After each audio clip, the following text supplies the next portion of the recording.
Tonight, a 26-year-old Guyanese national who resided in BRK1 Castries is stabbed to death during a party. Minister Fortuna Belrose defends the $3 million cost for Independence 40 celebrations. The type of display that we did cost money, there's no doubt about it. But you know, we're only going to be 40 once in our lifetime. And new legislation to come into effect to make sure everyone gets it right when it comes to the flag. We have the details coming up. This is the Hot 7 Nightly News with Lovely and Amy Joseph. Good evening. It is Monday, the 25th of February 2019. Welcome to the Hot 7 Nightly News on Flow Channel 117, Kiss FM 105.5 and 105.9, www.caribbeanhottv.com, and of course, via our mobile app. I am Lovely St. Amy Joseph. Thank you for joining us. As the island records its fifth homicide, eyewitnesses and residents are revealing that the alleged assailant and the victim were friends and that a petty tiff was the reason behind the killing. I'm standing in a spot in the BRK1 community, which is sadly becoming well known within the local media for all the wrong reasons. In this very area, this is where the body of 26-year-old Michael Puran was placed in the early hours of Sunday morning after he was stabbed, allegedly by his very own friend, making him the island's fifth homicide victim. This is the third homicide in the area in the last 6 months. All three cases are unrelated. Police reports revealed that the Guyanese national was conveyed to the Victoria Hospital via ambulance after having allegedly sustained several stab wounds about his body, but was later formally pronounced dead by a medical practitioner. One friend of the deceased and the alleged assailant spoke to Hot 7 News about the incident. Although she declined an on-camera interview, off-camera she said the matter was an extreme escalation of a non-issue. He was my friend. The one that killed him was my friend. Both of them is my friend. They had a little commercial, not nothing big, but I cannot tell you who stabbed the other, how the thing happened. But it's just a little commercial they had, and that was it. When I turned, I saw the guy on the ground, and I started crying. I go to call my daughter and my children, but they were sleeping. And when I go inside, my two sons was on the bed, and my daughter was already by the road. But I cannot tell you nothing else because I started crying. I started calling everybody in the area. But when I leave home and come outside, they had already bring him by the road. Okay. I did not go and see him by the road because I heard people saying he died. I didn't wanted to see him. So where did the incident take place, like? Up there by my home. Okay. And we were told that it was over a cigarette. Is there any truth to that? I'm not too sure. I heard they say he gave the boy a... It wasn't he alone, the two of them that came. But I think the other one gave him a piece of cigarette, and they say it's because he was going with it. He started getting angry. And we started calling him, telling him, behave yourself, but he wouldn't listen. And I think they started fighting. She went on to speak about both characters involved in the case. She expressed her confusion over how such tragedy could befall two friends. In my friend, he lived at the back there, but is when I go at the back there, we just get together, we drink, we laugh, we do all sorts of things, we barbecue. He was a nice person, just like the other one too was a nice person. But I cannot tell you what contract they had, if they had hate each other, nothing like that. So in the end, it turned out to be two friends? Yeah, they were friends because the same night they were drinking together. A post-mortem examination is scheduled for a subsequent date. According to reports, the suspect is presently in police custody. Reporting for Hot 7 News, I am Rochelle Gonzalez. A shocking discovery was made in Soufrière on Monday morning. Online news sources say police discovered a human fetus and subsequently launched an investigation into the matter.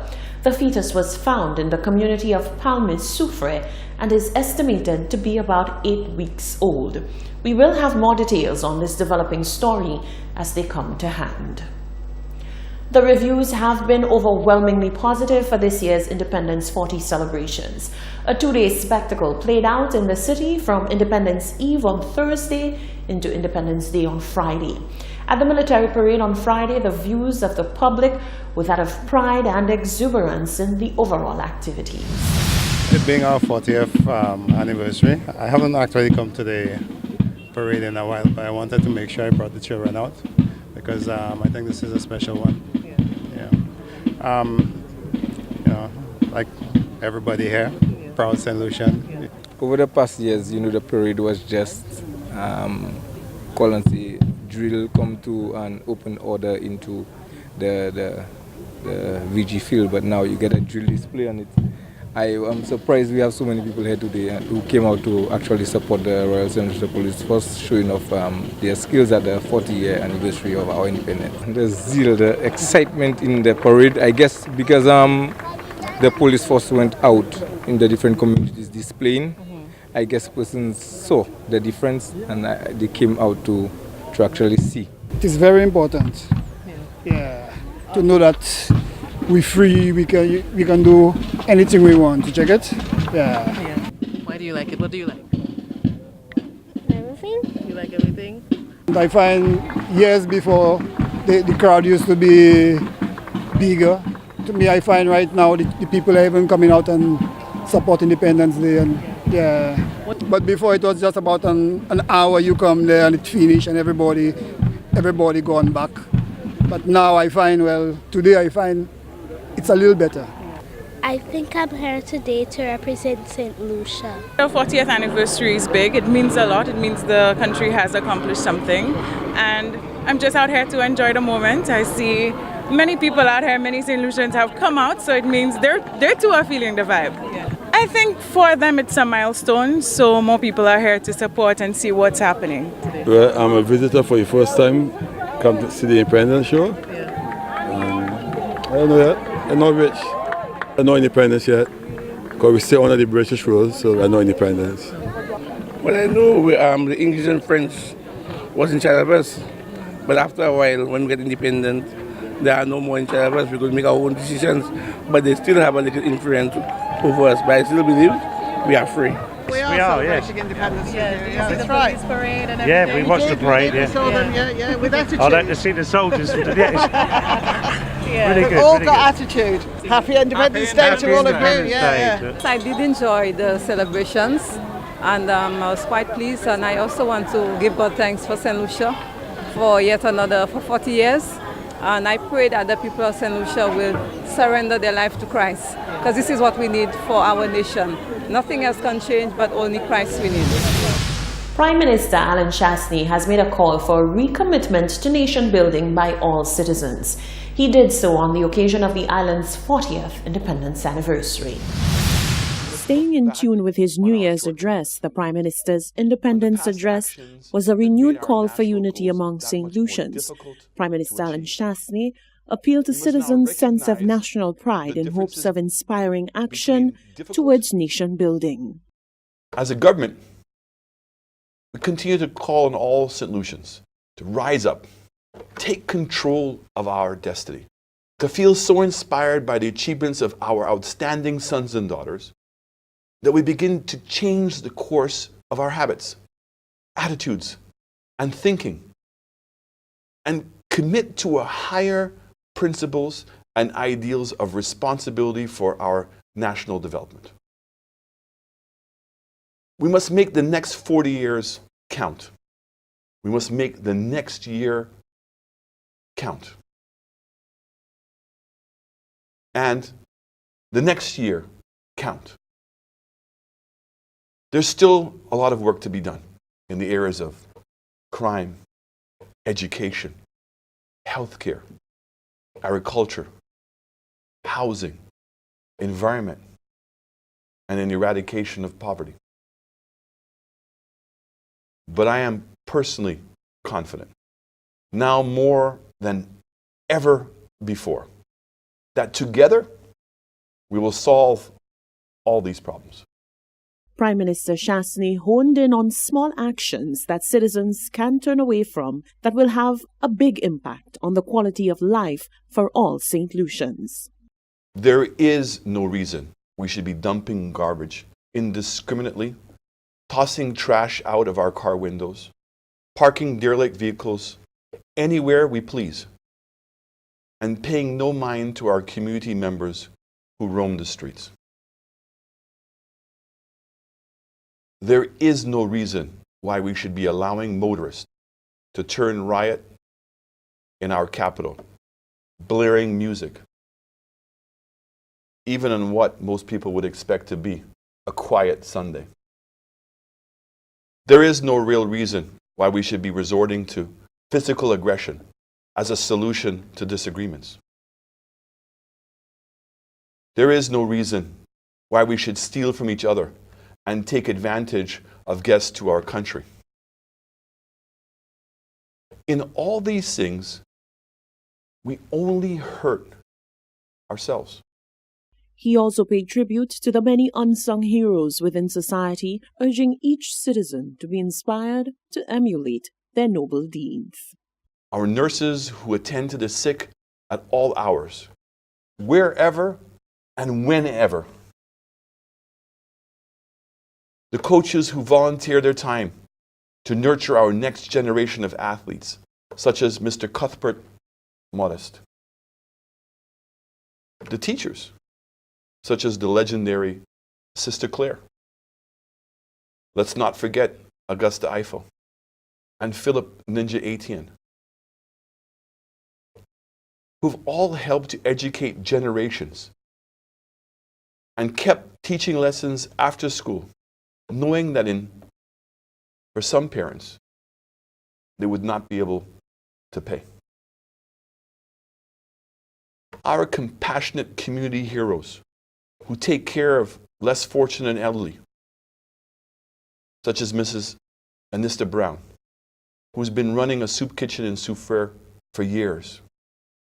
The Prime Minister underscored the capacity that St. Lucians have for being innovators, builders, and achievers. He urged for greater attention to the development of youth so that they can surpass the great achievements of those who came before them. St. Lucian-born actor, best known for his role as Geoffrey in The Fresh Prince of Bel-Air, is giving sound advice for the advancement of the arts on the island. Joseph Marcel was specially invited as a guest of honor for the independence celebrations. Speaking with Hot 7 News, the world-renowned actor shared his thoughts on arts, success, Brexit, and of course, being back home. This calls for champagne, huh?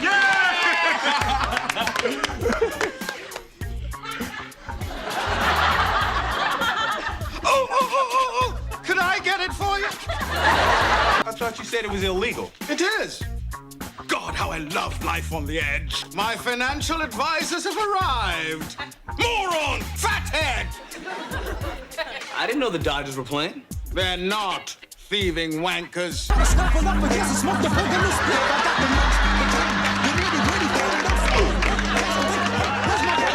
I hope the events of tonight have proved to you that I am, as the saying goes, a fairly fly individual. Maybe fly isn't the right word, but Geoffrey is considered by many a fan favorite on the award-winning Fresh Prince of Bel-Air, and the same can be said for the actor who played the unforgettable character, Joseph Marcel. Marcel has not had to assume the role of Geoffrey, a posh-speaking butler in the Banks household, for more than 20 years now, but it seems his quick wit and humor wasn't too much a character stretch anyway. Hot 7 News caught up with the formerly trained actor who spoke candidly about being back home for St. Lucia's 40th independence celebrations. Oh my God, I'm not cold, a bit of sunshine, some, Buape